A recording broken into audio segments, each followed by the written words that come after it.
നമസ്കാരം സ്നേഹിതരെ. ഇന്ന് നമ്മൾ ഒരുമിച്ച് കേൾക്കാൻ പോകുന്നത് ലോകത്തിലെ ഏറ്റവും വലിയ ആത്മീയ ഗ്രന്ഥമായ ഭഗവദ്ഗീതയിലെ ദിവ്യമായ ഉപദേശങ്ങളാണ്. ഇത് വെറുമൊരു മതഗ്രന്ഥമല്ല, ഇത് ജീവിതത്തിന്റെ എല്ലാ ചോദ്യങ്ങൾക്കും ഉത്തരം നൽകുന്ന, എല്ലാ ദുഃഖങ്ങളും മാറ്റാൻ കഴിവുള്ള ഒരു അമൂല്യമായ രത്നമാണ്. ഏകദേശം 5500ഓളം വർഷങ്ങൾക്ക് മുമ്പ് കുരുക്ഷേത്ര എന്ന യുദ്ധക്കളത്തിൽ ഭഗവാൻ ശ്രീകൃഷ്ണൻ തന്റെ പ്രിയ സഖിയും ശിഷ്യനുമായ അർജുനന് നൽകിയ ഉപദേശങ്ങളാണ് ഭഗവദ്ഗീത. 700 ശ്ലോകങ്ങളിലായി 18 അധ്യായങ്ങളിലായി വ്യാപിച്ചുകിടക്കുന്ന ഈ ദിവ്യ സംഭാഷണം നമുക്കിന്ന് മലയാളത്തിൽ മനസ്സിലാക്കാം. വീഡിയോയിലേക്ക് പോകുന്നതിനു മുമ്പ് നിങ്ങൾ എവിടെ നിന്നാണ് ഇത് കേൾക്കുന്നതെന്നറിയാൻ എനിക്ക് താൽപ്പര്യമുണ്ട്. കമന്റ് ബോക്സിൽ നിങ്ങളുടെ സ്ഥലത്തിന്റെ പേരറിയിക്കുക. ഇനി നമുക്ക് ഈ കഥ കേൾക്കാം. നമ്മുടെ കഥ ആരംഭിക്കുന്നത് ഹസ്തിനാപുരത്തിൽ നിന്നാണ്. രാജാവായിരുന്ന ധൃതരാഷ്ട്രരുടെ 100 പുത്രന്മാർ കൗരവർ, അദ്ദേഹത്തിന്റെ സഹോദരനായ പാണ്ഡുവിന്റെ 5 പുത്രന്മാർ പാണ്ഡവർ. ധൃതരാഷ്ട്രർ അന്ധനായിരുന്നു, അതുകൊണ്ട് സിംഹാസനത്തിൽ പാണ്ഡുവിരുന്നു. എന്നാൽ പാണ്ഡു ചെറുപ്രായത്തിൽ തന്നെ മരണമടഞ്ഞു. പിന്നീട് പാണ്ഡവരും കൗരവരും ഒരുമിച്ചു വളർന്നു. ഒരേ കൊട്ടാരത്തിൽ ഒരേ ഗുരുവിന്റെ കീഴിൽ അവർ പഠിച്ചു വളർന്നു. എന്നാൽ കൗരവരുടെ മൂത്ത മകനായ ദുര്യോധനന്റെ ഹൃദയത്തിൽ അസൂയ വളർന്നു. പാണ്ഡവരെല്ലാ കാര്യത്തിലും തന്നെക്കാൾ മികച്ചവരായിരുന്നു. യുധിഷ്ഠിരൻ ധർമ്മത്തിന്റെ മൂർത്തീഭാവമായിരുന്നു. ഭീമൻ അസാമാന്യ ശക്തിയുള്ളവനായിരുന്നു. അർജുനൻ ലോകത്തിലെ ഏറ്റവും മികച്ച വില്ലാളിയായിരുന്നു. നകുലനും സഹദേവനും സുന്ദരരും ജ്ഞാനികളുമായിരുന്നു. ദുര്യോധനന് ഇത് സഹിക്കാനായില്ല. അദ്ദേഹം പലതവണ പാണ്ഡവരെ കൊല്ലാൻ ശ്രമിച്ചു, വിഷം കൊടുത്തു, തീവച്ചു, പല ഗൂഢാലോചനകളും നടത്തി. എന്നാൽ എല്ലാം പരാജയപ്പെട്ടു. ഒടുവിൽ ദുര്യോധനൻ ഒരു ചൂതാട്ട മത്സരം സംഘടിപ്പിച്ചു. യുധിഷ്ഠിരനെ ക്ഷണിച്ചു. യുധിഷ്ഠിരൻ ധർമ്മിഷ്ഠനായിരുന്നെങ്കിലും ചൂതാട്ടത്തിൽ അത്ര പരിചയമില്ലായിരുന്നു. ദുര്യോധനന്റെ മാമനായ ശകുനി ചതിയിലൂടെ യുധിഷ്ഠിരനെ തോൽപ്പിച്ചു. പാണ്ഡവർ എല്ലാം നഷ്ടപ്പെട്ടു. രാജ്യം, സ്വത്ത്, സ്വാതന്ത്ര്യം, അവരുടെ ഭാര്യയായ ദ്രൗപദിയെപ്പോലും. പാണ്ഡവരെ 13 വർഷത്തെ വനവാസത്തിനയച്ചു. 12 വർഷം വനത്തിൽ, 1 വർഷം അജ്ഞാതവാസം. 13 വർഷം കഴിഞ്ഞ് പാണ്ഡവർ മടങ്ങിവന്നു. അവർ തങ്ങളുടെ രാജ്യം തിരികെ ചോദിച്ചു. യുധിഷ്ഠിരൻ പറഞ്ഞു, നമുക്ക് മുഴുവൻ രാജ്യം വേണ്ട, 5 ഗ്രാമങ്ങൾ മാത്രം തരിക. അവിടെ ഞങ്ങൾ സമാധാനത്തോടെ ജീവിക്കാം. എന്നാൽ ദുര്യോധനൻ അഹങ്കാരത്തോടെ മറുപടി പറഞ്ഞു, സൂചിയുടെ അഗ്രം നിൽക്കാൻ പോലും ഞാൻ നിലം തരില്ല. എല്ലാ സമാധാന പ്രവർത്തനങ്ങളും പരാജയപ്പെട്ടു. യുദ്ധം അനിവാര്യമായി. 2 സൈന്യങ്ങളും കുരുക്ഷേത്ര എന്ന സ്ഥലത്തൊത്തുകൂടി. ഒരു വശത്ത് കൗരവർ, 11 അക്ഷൗഹിണി സൈന്യം, മറുവശത്ത് പാണ്ഡവർ, 7 അക്ഷൗഹിണി സൈന്യം. ഒരക്ഷൗഹിണിയിൽ 21,870 രഥങ്ങളും 21,870 ആനകളും 65,610 കുതിരകളും 1,09,350 കാലാളുകളും ഉണ്ടായിരുന്നു എന്ന് പറയപ്പെടുന്നു. അതായത് ആകെ 18 അക്ഷൗഹിണി സൈന്യം, ഏകദേശം 40 ലക്ഷത്തോളം യോദ്ധാക്കൾ. 2 സൈന്യങ്ങളിലും ബന്ധുക്കളും സുഹൃത്തുക്കളും ഗുരുക്കന്മാരുമുണ്ടായിരുന്നു. ഭഗവാൻ ശ്രീകൃഷ്ണൻ ഇരുപക്ഷത്തോടും പറഞ്ഞു, നിങ്ങൾക്ക് 2 തിരഞ്ഞെടുപ്പുകൾ. 1 എന്റെ മുഴുവൻ സൈന്യവും, 2 ആയുധമെടുക്കാത്ത ഞാൻ മാത്രം. ദുര്യോധനൻ സൈന്യം തിരഞ്ഞെടുത്തു. അർജുനൻ കൃഷ്ണനെ തിരഞ്ഞെടുത്തു. കൃഷ്ണൻ അർജുനന്റെ സാരഥിയായി. യുദ്ധത്തിന്റെ ആദ്യ ദിവസം അരുണോദയത്തോടെ വന്നു. 2 സൈന്യങ്ങളും യുദ്ധത്തിനൊരുങ്ങി. ശംഖുകൾ മുഴങ്ങി, യുദ്ധഘോഷം ആകാശം നിറച്ചു. അർജുനൻ തന്റെ സാരഥിയായ കൃഷ്ണനോട് പറഞ്ഞു, കൃഷ്ണ, എന്റെ രഥം 2 സൈന്യങ്ങൾക്കുമിടയിലെത്തിക്കൂ. ഞാൻ യാരോടെല്ലാം യുദ്ധം ചെയ്യണമെന്ന് കാണട്ടെ. കൃഷ്ണൻ രഥം നടുവിൽ കൊണ്ടുപോയി നിർത്തി. അർജുനൻ നോക്കി. അവിടെ അർജുനന് കണ്ടത് തന്റെ പ്രിയപ്പെട്ടവരെയായിരുന്നു. അവിടെ നിന്നത് തന്റെ പ്രായമായ പിതാമഹനായ ഭീഷ്മർ, തന്റെ ഗുരുവായ ദ്രോണാചാര്യർ, തന്റെ സഹോദരൻ കർണൻ, തന്റെ മാതുലന്മാർ, സുഹൃത്തുക്കൾ, ബന്ധുക്കൾ. അർജുനന്റെ കൈകളിൽ നിന്ന് ഗാണ്ഡീവം, അദ്ദേഹത്തിന്റെ അമൂല്യമായ വില്ല്, താഴെ വീണു. അദ്ദേഹത്തിന്റെ ശരീരം വിറച്ചു, കണ്ണുകളിൽ നീർ നിറഞ്ഞു. അർജുനൻ പറഞ്ഞു, കൃഷ്ണ, എനിക്ക് യുദ്ധം ചെയ്യാൻ കഴിയില്ല. എന്റെ ശരീരം തളരുന്നു, വായ ഉണങ്ങുന്നു, ശരീരം വിറയ്ക്കുന്നു. എന്റെ പിതാമഹനെ, എന്റെ ഗുരുവിനെ, എന്റെ സഹോദരന്മാരെ, എന്റെ മക്കളെ, എന്റെ സുഹൃത്തുക്കളെ, ഇവരെല്ലാം ഞാൻ എങ്ങനെ കൊല്ലും? രാജ്യം എനിക്ക് വേണ്ട, സുഖമെനിക്ക് വേണ്ട, ജീവിതം പോലും എനിക്ക് വേണ്ട. ഇവരെ കൊന്നിട്ടെനിക്കെന്തു സുഖം? രക്തത്തിൽ കൊണ്ട് നനഞ്ഞ സിംഹാസനത്തിലിരുന്നിട്ടെന്ത് സന്തോഷം? ഈ യുദ്ധത്തിൽ എല്ലാവരും മരിച്ചാൽ നമ്മുടെ കുടുംബം നശിക്കും. കുടുംബം നശിച്ചാൽ ധർമ്മം നശിക്കും, ധർമ്മം നശിച്ചാൽ അധർമ്മം വർദ്ധിക്കും. കൃഷ്ണ, എനിക്കറിയില്ല എന്താണ് ശരി, എന്താണ് തെറ്റ്. എന്റെ ധർമ്മം എന്താണെന്ന് എനിക്കറിയില്ല. യുദ്ധത്തിൽ വീരമൃത്യു വരിക്കുന്നതിനേക്കാൾ നല്ലത് ഭിക്ഷാടനം ചെയ്ത് ജീവിക്കുന്നതാണ്. ഞാൻ യുദ്ധം ചെയ്യില്ല. അങ്ങനെ പറഞ്ഞുകൊണ്ട് അർജുനൻ രഥത്തിന്റെ പിൻഭാഗത്തിരുന്നു. അദ്ദേഹം വില്ലും അസ്ത്രവും താഴെ വെച്ചു. അദ്ദേഹത്തിന്റെ ഹൃദയം ദുഃഖത്താൽ നിറഞ്ഞു. രണ്ടു സൈന്യങ്ങളും കാത്തുനിന്നു. ആരും യുദ്ധം ആരംഭിച്ചില്ല. ലോകത്തിലെ ഏറ്റവും വലിയ യോദ്ധാവ് അർജുനൻ യുദ്ധം ചെയ്യാൻ വിസമ്മതിച്ചു. ഇത് കണ്ട് ഭഗവാൻ ശ്രീകൃഷ്ണൻ പുഞ്ചിരിച്ചു. കൃഷ്ണൻ ശാന്തമായ ശബ്ദത്തിൽ പറഞ്ഞു, അർജുന, ഈ സമയത്ത് നിന്നിൽ നിന്ന് ഈ ദൗർബല്യം എവിടെ നിന്നു വന്നു? നീ ക്ഷത്രിയനാണ്, യോദ്ധാവാണ്. ധർമ്മത്തിനുവേണ്ടി യുദ്ധം ചെയ്യേണ്ടത് നിന്റെ കർത്തവ്യമാണ്. നീ ഇപ്പോൾ വിലപിക്കേണ്ടാത്ത കാര്യങ്ങൾക്കു വേണ്ടി ദുഃഖിക്കുകയാണ്. ജ്ഞാനികൾ മരിച്ചവർക്കും ജീവിച്ചിരിക്കുന്നവർക്കും വേണ്ടി ദുഃഖിക്കുന്നില്ല. അർജുനൻ ചോദിച്ചു, എന്നാൽ കൃഷ്ണ, അവർ മരിക്കുമല്ലോ. എന്റെ പ്രിയപ്പെട്ടവർ എന്നേക്കുമായി പോകുമല്ലോ. ഇത് കേട്ട് കൃഷ്ണൻ ലോകത്തിലെ ഏറ്റവും മഹത്തായ സത്യം വെളിപ്പെടുത്തി. അദ്ദേഹം പറഞ്ഞു, ആത്മാവ് ഒരിക്കലും മരിക്കുന്നില്ല. ഈ ശരീരത്തിനുള്ളിൽ വസിക്കുന്ന ആത്മാവ്, അത് ജന്മമില്ലാത്തതും നിത്യവും ശാശ്വതവും പുരാതനവുമാണ്. ശരീരം കൊല്ലപ്പെട്ടാലും ആത്മാവ് കൊല്ലപ്പെടുന്നില്ല. ആയുധങ്ങൾക്ക് ആത്മാവിനെ മുറിക്കാൻ കഴിയില്ല. തീയ്ക്ക് ആത്മാവിനെ ചുട്ടെരിക്കാൻ കഴിയില്ല. വെള്ളത്തിന് ആത്മാവിനെ നനയ്ക്കാൻ കഴിയില്ല. കാറ്റിന് ആത്മാവിനെ ഉണക്കാൻ കഴിയില്ല. ആത്മാവ് അച്ഛേദ്യമാണ്, മുറിക്കാൻ കഴിയാത്തത്. ആത്മാവ് അദാഹ്യമാണ്, ചുട്ടെരിക്കാൻ കഴിയാത്തത്. ആത്മാവ് അക്ലേദ്യമാണ്, നനയ്ക്കാൻ കഴിയാത്തത്. ആത്മാവ് അശോഷ്യമാണ്, ഉണക്കാൻ കഴിയാത്തത്. ആത്മാവ് നിത്യമാണ്, സർവഗതമാണ്, അചലമാണ്, സനാതനമാണ്. അർജുനൻ ശ്രദ്ധയോടെ കേട്ടു. എന്നാൽ ഇനിയും സംശയം. ഇത് കണ്ട് ഭഗവാൻ ശ്രീകൃഷ്ണൻ പുഞ്ചിരിച്ചു. കൃഷ്ണൻ തുടർന്നു, അർജുന, ഇത് മനസ്സിലാക്കാൻ ഒരു ഉദാഹരണം പറയാം. ഒരു മനുഷ്യൻ പഴയതായി കീറിപ്പോയ വസ്ത്രങ്ങൾ എങ്ങനെ ഉപേക്ഷിച്ച് പുതിയ വസ്ത്രങ്ങൾ ധരിക്കുന്നുവോ, അതുപോലെ തന്നെയാണ് ആത്മാവും പഴയ ശരീരങ്ങളെ ഉപേക്ഷിച്ച് പുതിയ ശരീരങ്ങളിൽ പ്രവേശിക്കുന്നത്. നിനക്കൊരു പഴയ കുപ്പായമുണ്ടെന്ന് വിചാരിക്കൂ. അത് ധരിച്ചു ധരിച്ച് പഴകിപ്പോയി, കീറിപ്പോയി. ഇനി അത് ഉപയോഗിക്കാൻ പറ്റില്ല. അപ്പോൾ നീ എന്തു ചെയ്യും? ആ പഴയ കുപ്പായം ഉപേക്ഷിച്ച് പുതിയൊരു കുപ്പായം വാങ്ങും, അല്ലേ? പുതിയ കുപ്പായം ധരിക്കുമ്പോൾ നീ സന്തോഷവാനാണ്. പഴയത് പോയത് നിനക്ക് ദുഃഖമില്ല. അതുപോലെ തന്നെയാണ് ആത്മാവിന്റെ യാത്രയും. ഈ ശരീരം ഒരു വസ്ത്രം മാത്രമാണ്. ആത്മാവ് അതിനുള്ളിൽ വസിക്കുന്നു. കുഞ്ഞായി ജനിക്കുമ്പോൾ ഒരു ശരീരം, ബാല്യത്തിൽ മറ്റൊരു രൂപം, യൗവനത്തിൽ വേറൊരു രൂപം, വാർദ്ധക്യത്തിൽ വേറെയൊരു രൂപം. ഇതെല്ലാം മാറുന്നു. പക്ഷേ ഉള്ളിലുള്ള ആത്മാവ്, ഞാൻ, എന്നേക്കും അതേപടി. നിന്റെ ശരീരം ബാല്യത്തിൽ നിന്ന് യൗവനത്തിലേക്ക് മാറി. അന്നത്തെ ആ കുഞ്ഞിന്റെ ശരീരം ഇന്നില്ല. പക്ഷേ നീ ഇപ്പോഴും നീ തന്നെയാണ്. അതുപോലെ ഈ ശരീരം മരിച്ചാലും നീ മരിക്കുന്നില്ല. നിന്റെ ആത്മാവ് മറ്റൊരു ശരീരത്തിലേക്ക് പ്രവേശിക്കുന്നു. ഇതാണ് പുനർജന്മത്തിന്റെ സത്യം. അതുകൊണ്ട് അർജുന, ശരീരത്തിന്റെ മരണത്തിന് ദുഃഖിക്കരുത്. ആത്മാവ് നിത്യമാണ്. ജനനം എല്ലാ ജീവികൾക്കും നിശ്ചയമാണ്. മരണവും നിശ്ചയമാണ്. ഇത് തടയാൻ പറ്റില്ല.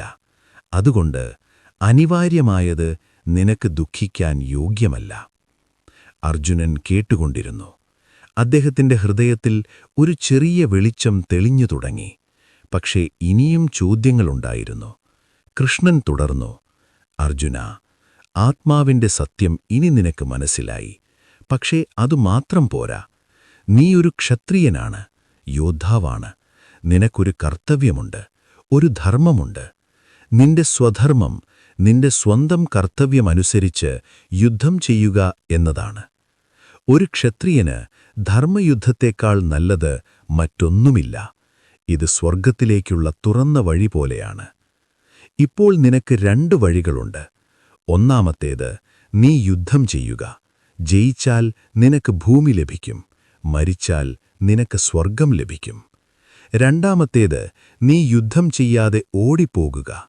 അപ്പോൾ നിനക്ക് അപമാനം, ദുഃഖം, പാപം എല്ലാം ലഭിക്കും. ആളുകൾ നിന്നെക്കുറിച്ച് എന്നേക്കും മോശമായി പറയും. അർജുനൻ ഭീരുവായിരുന്നു, യുദ്ധം ചെയ്യാൻ പേടിച്ച് ഓടിപ്പോയി എന്ന് പറയും. യശസ്സും കീർത്തിയും നഷ്ടപ്പെടുത്തുന്നത് മരണത്തേക്കാൾ മോശമാണ് അർജുന. നീ ലോകത്തിലെ ഏറ്റവും മഹാനായ യോദ്ധാവാണ്. എല്ലാവരും നിന്നെ ബഹുമാനിക്കുന്നു. ഇപ്പോൾ നീ യുദ്ധം ചെയ്യാതെ പോയാൽ ആ ബഹുമാനം നഷ്ടപ്പെടും. നിന്റെ ശത്രുക്കൾ പോലും നിന്നെ കളിയാക്കും. അവർ പറയും, അർജുനൻ ഭയത്താൽ ഓടിപ്പോയി. മരണത്തേക്കാൾ ഇത് കൂടുതൽ വേദനാജനകമാണ്. അർജുന, നീ എഴുന്നേൽക്കുക. നിന്റെ ധർമ്മം ചെയ്യുക. സുഖദുഃഖങ്ങളെ സമമായി കാണുക. ലാഭനഷ്ടങ്ങളെ സമമായി കാണുക. ജയപരാജയങ്ങളെ സമമായി കാണുക. ഫലത്തെക്കുറിച്ച് ചിന്തിക്കാതെ നിന്റെ കർത്തവ്യം ചെയ്യുക. അങ്ങനെ യുദ്ധത്തിനൊരുങ്ങുക. അപ്പോൾ നിനക്ക് പാപം ലഭിക്കുകയില്ല. കൃഷ്ണന്റെ വാക്കുകൾ അർജുനന്റെ ഹൃദയത്തിൽ പതിഞ്ഞു. പക്ഷേ അർജുനൻ ഇനിയും സംശയങ്ങളുണ്ടായിരുന്നു. ഇനിയും ചോദ്യങ്ങളുണ്ടായിരുന്നു. അദ്ദേഹം ചോദിച്ചു, കൃഷ്ണ, നീ പറയുന്നത് ശരിയായിരിക്കാം. പക്ഷെ എനിക്കിനിയും കൂടുതൽ അറിയണം. കർമ്മമെന്താണ്? ജ്ഞാനമെന്താണ്? ഭക്തി എന്താണ്? ഞാൻ എങ്ങനെ ജീവിക്കണം? കൃഷ്ണൻ പുഞ്ചിരിച്ചു. അദ്ദേഹം പറഞ്ഞു, വരൂ അർജുന, ഞാൻ നിനക്കെല്ലാം പറഞ്ഞു തരാം. അർജുനൻ ചോദിച്ചു, കൃഷ്ണ, നീ ഒരു വശത്ത് ജ്ഞാനത്തെക്കുറിച്ച് പറയുന്നു, മറുവശത്ത് കർമ്മത്തെക്കുറിച്ച് പറയുന്നു. രണ്ടിലേതാണ് ശ്രേഷ്ഠം? ഞാൻ എന്തു ചെയ്യണം? കൃഷ്ണൻ പറഞ്ഞു, അർജുന, ജ്ഞാനയോഗവും കർമ്മയോഗവും രണ്ടും ശ്രേഷ്ഠമാണ്. പക്ഷെ അവയിൽ കർമ്മയോഗം നിനക്ക് കൂടുതൽ എളുപ്പമാണ്. കർമ്മയോഗമെന്നാൽ എന്താണ്? ഫലത്തിൽ ആസക്തിയില്ലാതെ കർത്തവ്യബുദ്ധിയോടെ പ്രവൃത്തി ചെയ്യുക എന്നതാണ്. ഇത് മനസ്സിലാക്കാൻ ഒരു ഉദാഹരണം. ഒരു കർഷകൻ വയലിൽ വിത്ത് വിതയ്ക്കുന്നു. അയാൾ കഠിനാധ്വാനം ചെയ്യുന്നു. നിലമുഴുന്നു, വിത്ത് വിതയ്ക്കുന്നു, വെള്ളം നൽകുന്നു, കളകൾ നീക്കം ചെയ്യുന്നു. പക്ഷേ വിളവ് ലഭിക്കുമോ ഇല്ലയോ എന്നത് അയാളുടെ കയ്യിലല്ല. മഴ പെയ്യുമോ, വെയിൽ ശരിയായി കിട്ടുമോ, ഇതെല്ലാം ദൈവത്തിന്റെ കയ്യിലാണ്. കർഷകൻ തന്റെ കർത്തവ്യം ചെയ്യുന്നു, ബാക്കി ഭഗവാനെ ഏൽപ്പിക്കുന്നു. ഇതാണ് കർമ്മയോഗം. നിനക്ക് കർമ്മത്തിൽ മാത്രമേ അധികാരമുള്ളൂ, ഫലത്തിൽ ഒരിക്കലുമില്ല. അർജുന, നീ യുദ്ധം ചെയ്യുക. ജയം വരുമോ തോൽവി വരുമോ എന്നത് ഭഗവാൻ തീരുമാനിക്കും. നിന്റെ കർത്തവ്യം ചെയ്യുക. ഫലത്തെക്കുറിച്ച് ചിന്തിക്കരുത്. കർമ്മഫലം പ്രതീക്ഷിച്ച് പ്രവൃത്തി ചെയ്യുമ്പോൾ ഫലം ലഭിച്ചില്ലെങ്കിൽ നിനക്ക് ദുഃഖം വരും. ലഭിച്ചാൽ അഹങ്കാരം വരും. രണ്ടും തെറ്റാണ്. കർത്തവ്യബുദ്ധിയോടെ നിസ്വാർത്ഥമായി പ്രവൃത്തി ചെയ്യുമ്പോൾ നിനക്ക് സമാധാനം ലഭിക്കും. ഈ ലോകത്താർക്കും കർമ്മം ചെയ്യാതിരിക്കാൻ കഴിയില്ല. ശ്വാസമെടുക്കുന്നതുപോലും ഒരു കർമ്മമാണ്. അതുകൊണ്ട് കർമ്മം ഉപേക്ഷിക്കുക എന്നല്ല ഞാൻ പറയുന്നത്. കർമ്മഫലം ഉപേക്ഷിക്കുക എന്നാണ് ഞാൻ പറയുന്നത്. പ്രവൃത്തി ചെയ്യുക, പക്ഷേ ഫലത്തോടുള്ള ആസക്തി ഉപേക്ഷിക്കുക. ഇതാണ് കർമ്മയോഗത്തിന്റെ രഹസ്യം. അർജുനൻ ചോദിച്ചു, എന്നാൽ കൃഷ്ണ, സാധാരണ മനുഷ്യർക്ക് ഇതെങ്ങനെ സാധ്യമാകും? ഫലത്തെക്കുറിച്ച് ചിന്തിക്കാതെ എങ്ങനെ പ്രവർത്തിക്കും? കൃഷ്ണൻ പറഞ്ഞു, അതെളുപ്പമല്ല അർജുന, പക്ഷേ അസാധ്യവുമല്ല. അഭ്യാസത്തിലൂടെ, വൈരാഗ്യത്തിലൂടെ ഇത് നേടാം. അർജുനൻ പറഞ്ഞു, കൃഷ്ണ, മനസ്സ് വളരെ ചഞ്ചലമാണ്. അതൊരു നിമിഷം പോലും സ്ഥിരമായി നിൽക്കുന്നില്ല. കാറ്റിനെ നിയന്ത്രിക്കുന്നതുപോലെ പ്രയാസമാണ് മനസ്സിനെ നിയന്ത്രിക്കുന്നത്. കൃഷ്ണൻ പുഞ്ചിരിച്ചുകൊണ്ട് പറഞ്ഞു, അർജുന, നീ പറഞ്ഞത് ശരിയാണ്. മനസ്സ് ചഞ്ചലമാണ്, ബലവാനാണ്, ഉഗ്രമാണ്. അതിനെ നിയന്ത്രിക്കുന്നത് വളരെ പ്രയാസമാണ്. പക്ഷേ അർജുന, അഭ്യാസത്തിലൂടെയും വൈരാഗ്യത്തിലൂടെയും അതിനെ നിയന്ത്രിക്കാൻ കഴിയും. മനസ്സ് എന്ന് പറയുന്നത് നമ്മുടെ ചിന്തകളുടെ പ്രവാഹമാണ്. അതെപ്പോഴും എവിടെയെങ്കിലും പോകുന്നു, ഭൂതകാലത്തിലേക്കോ അല്ലെങ്കിൽ ഭാവിയിലേക്കോ. ഇന്നലെ എന്ത് സംഭവിച്ചു എന്നോർത്ത് വിഷമിക്കുകയോ നാളെ എന്ത് സംഭവിക്കുമെന്ന് ചിന്തിച്ച് ഉത്കണ്ഠപ്പെടുകയോ ചെയ്യുന്നു. മനസ്സിനെ നിയന്ത്രിക്കണമെങ്കിൽ അതിനെ വർത്തമാനത്തിൽ കൊണ്ടുവരണം. ഇപ്പോൾ ഈ നിമിഷം നീ എന്ത് ചെയ്യുകയാണോ അതിൽ പൂർണ്ണമായും ശ്രദ്ധിക്കുക. ഉദാഹരണത്തിന്, നീ ഭക്ഷണം കഴിക്കുമ്പോൾ ഭക്ഷണത്തിൽ മാത്രം ശ്രദ്ധിക്കുക, മറ്റൊന്നും ചിന്തിക്കരുത്. നീ നടക്കുമ്പോൾ നടത്തത്തിൽ മാത്രം ശ്രദ്ധിക്കുക. നീ സംസാരിക്കുമ്പോൾ സംസാരത്തിൽ മാത്രം ശ്രദ്ധിക്കുക.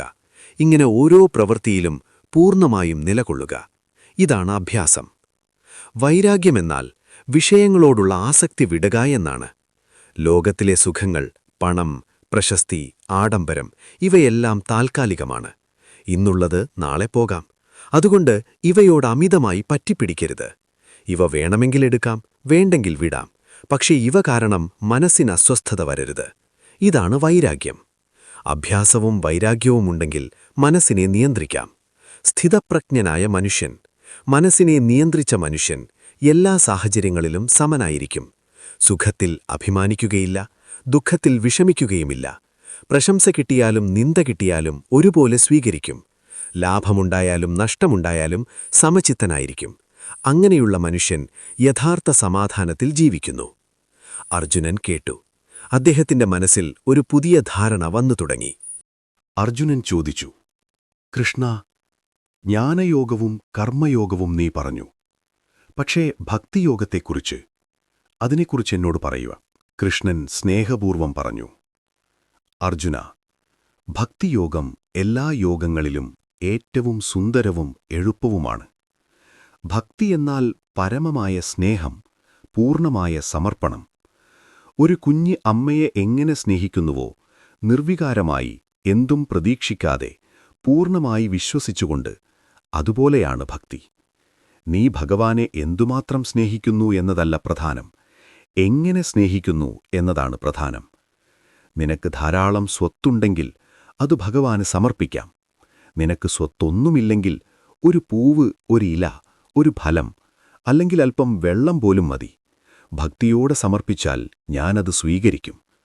പത്രം, പുഷ്പം, ഫലം, തോയം, ഇല, പൂവ്, ഫലം, വെള്ളം, ഇതെല്ലാം ഭക്തിയോടെ എനിക്കർപ്പിച്ചാൽ ഞാൻ സ്വീകരിക്കും. പ്രധാനം ഭക്തിയാണ്, വസ്തുവല്ല. നീ ദരിദ്രനാണെങ്കിൽ പോലും ഹൃദയം നിറഞ്ഞ സ്നേഹത്തോടെ ഭഗവാനെ സ്മരിച്ചാൽ മതി. സർവധർമാൻ പരിത്യജ്യ മാമേകം ശരണം വ്രജ. എല്ലാ ധർമ്മങ്ങളും വിട്ട് എന്നെ മാത്രം ശരണം പ്രാപിക്കുക. അർജുന, എല്ലാ ഉത്കണ്ഠകളും, എല്ലാ ഭയങ്ങളും, എല്ലാ പ്രശ്നങ്ങളും എന്റെ കയ്യിൽ ഏൽപ്പിക്കുക. കൃഷ്ണ, എനിക്കൊന്നും അറിയില്ല, നീ എനിക്കായി തീരുമാനിക്കൂ, നീ എന്നെ നടത്തൂ എന്നു പറയുക. ഇത് ദൗർബല്യമല്ല അർജുന, ഇതേറ്റവും വലിയ ബലം തന്നെയാണ്. നീ ഒറ്റയ്ക്കല്ല, ഞാൻ എപ്പോഴും നിന്നോടൊപ്പമുണ്ട്. നീ എന്നെ സ്നേഹിക്കുന്നുവെങ്കിൽ ഞാൻ നിന്നെ സ്നേഹിക്കുന്നു. നീ എന്നെ ഓർക്കുന്നുവെങ്കിൽ ഞാൻ നിന്നെ ഓർക്കുന്നു. നീ എന്നിലേക്ക് വരുന്നുവെങ്കിൽ ഞാൻ നിങ്ങളിലേക്ക് ഓടിവരുന്നു. ഭക്തി എന്നത് ഭയമോ നിർബന്ധമോ അല്ല, അത് സ്വതന്ത്രവും സുന്ദരവുമായ സ്നേഹമാണ്. നീ പാടുക, നൃത്തം ചെയ്യുക, എന്റെ നാമം ജപിക്കുക, എന്നെ ഓർത്ത് സന്തോഷിക്കുക. ഇതാണ് ഭക്തിയോഗത്തിന്റെ മാർഗം. ലളിതവും സുന്ദരവുമാണ് ഈ പാത. അർജുനന്റെ കണ്ണുകളിൽ കണ്ണുനീർ നിറഞ്ഞു. അദ്ദേഹത്തിന്റെ ഹൃദയം കൃഷ്ണനോടുള്ള സ്നേഹത്താൽ നിറഞ്ഞു. അർജുനൻ പറഞ്ഞു, കൃഷ്ണ, നീ എന്നോടെത്ര മഹത്തായ കാര്യങ്ങൾ പറഞ്ഞു. പക്ഷേ എനിക്കൊരാഗ്രഹമുണ്ട്. നീ ഭഗവാനാണെന്ന് നീ പറയുന്നു. നിന്റെ സാർവത്രിക രൂപം, വിശ്വരൂപം എനിക്ക് കാണാൻ കഴിയുമോ?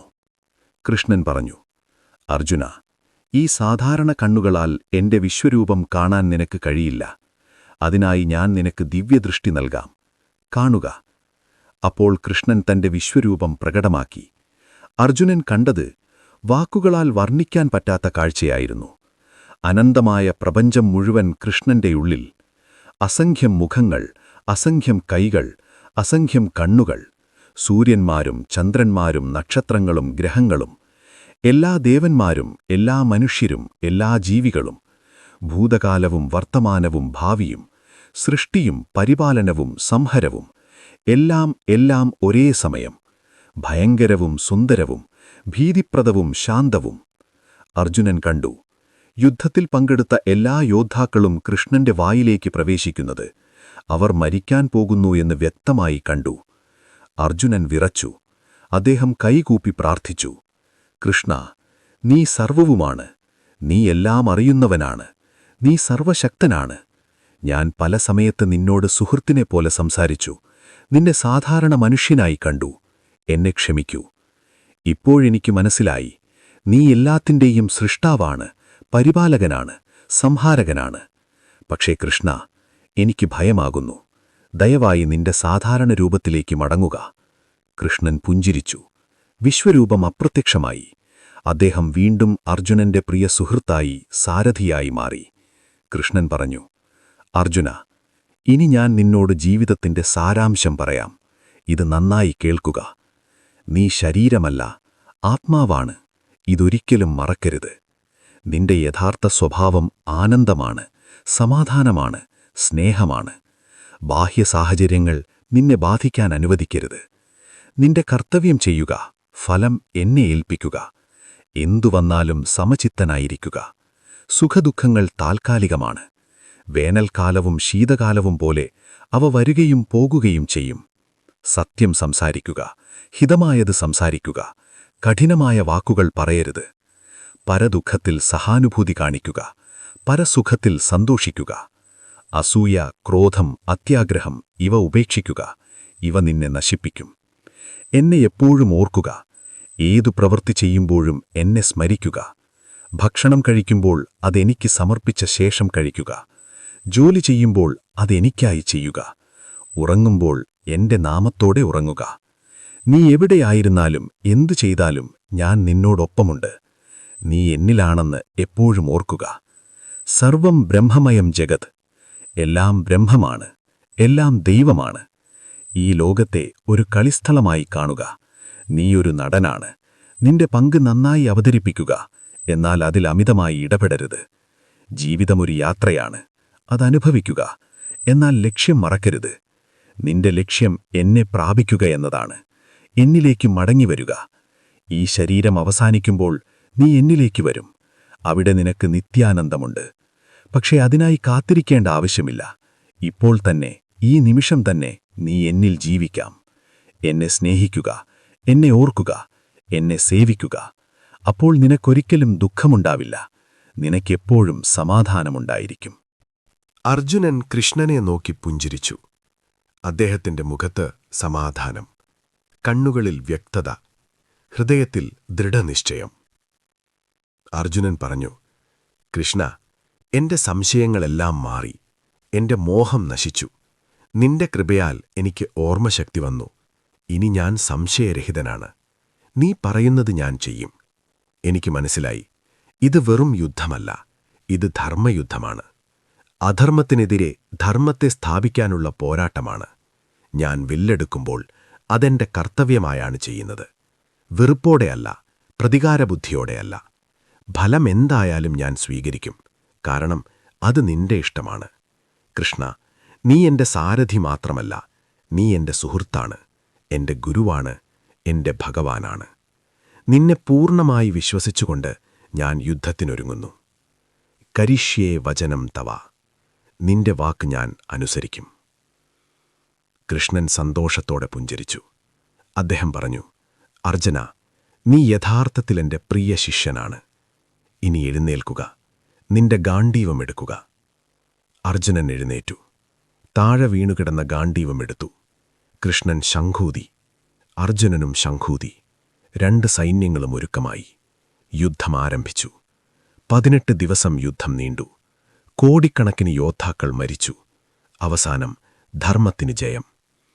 പാണ്ഡവർ വിജയിച്ചു. യുധിഷ്ഠിരൻ രാജാവായി. പക്ഷേ അർജുനൻ മനസ്സിലാക്കി, ഈ ജയം യുദ്ധത്തിലെ ജയം മാത്രമല്ല. യഥാർത്ഥ ജയം ജീവിതത്തിൽ സ്വയം മേലാണ്. കൃഷ്ണന്റെ ഉപദേശം അർജുനൻ ജീവിതത്തിലുടനീളം അനുസരിച്ചു. അദ്ദേഹം കർമ്മം ചെയ്തു, ഫലാസക്തിയില്ലാതെ. എല്ലാവരെയും സമമായി കണ്ടു. കൃഷ്ണനെ എപ്പോഴും ഓർത്തു. അങ്ങനെ അർജുനൻ ജീവിതത്തിൽ നിത്യാനന്ദം അനുഭവിച്ചു. സ്നേഹിതരെ, ഇതാണ് ഭഗവദ്ഗീതയുടെ സാരാംശം. കൃഷ്ണൻ അർജുനന് പറഞ്ഞ ഈ ഉപദേശങ്ങൾ അർജുനന് മാത്രമുള്ളതല്ല, നമുക്കെല്ലാവർക്കുമുള്ളതാണ്. നമ്മുടെ ജീവിതവും ഒരു യുദ്ധക്കളം തന്നെയാണ്. ദിവസവും നാം പല യുദ്ധങ്ങൾ നേരിടുന്നു. ദുഃഖം, വിഷാദം, ഉത്കണ്ഠ, ഭയം, കോപം. പക്ഷെ ഗീത നമുക്ക് വഴി കാണിക്കുന്നു. നാം ആത്മാവാണ്, ശരീരമല്ല. നമ്മുടെ കർത്തവ്യം ചെയ്യുക, ഫലം ഭഗവാനെ ഏൽപ്പിക്കുക. സമചിത്തതയോടെ ജീവിക്കുക. ഭഗവാനെ സ്നേഹിക്കുക, എല്ലാവരെയും സ്നേഹിക്കുക. ഈ ഉപദേശങ്ങൾ നാം ജീവിതത്തിൽ അനുഷ്ഠിച്ചാൽ നമുക്കെല്ലാ ദുഃഖങ്ങളും മാറും, സമാധാനവും സന്തോഷവും നമുക്ക് ലഭിക്കും. അതുകൊണ്ട് സ്നേഹിതരെ, ഈ ഗീതയെ വെറുമൊരു പുസ്തകമായി കാണരുത്. ഇത് ജീവിതത്തിന്റെ വഴികാട്ടിയാണ്, ഇരുട്ടിൽ പ്രകാശം തരുന്ന വിളക്കാണ്. ഇത് ദിവസവും വായിക്കുക, ധ്യാനിക്കുക, അനുസരിക്കുക.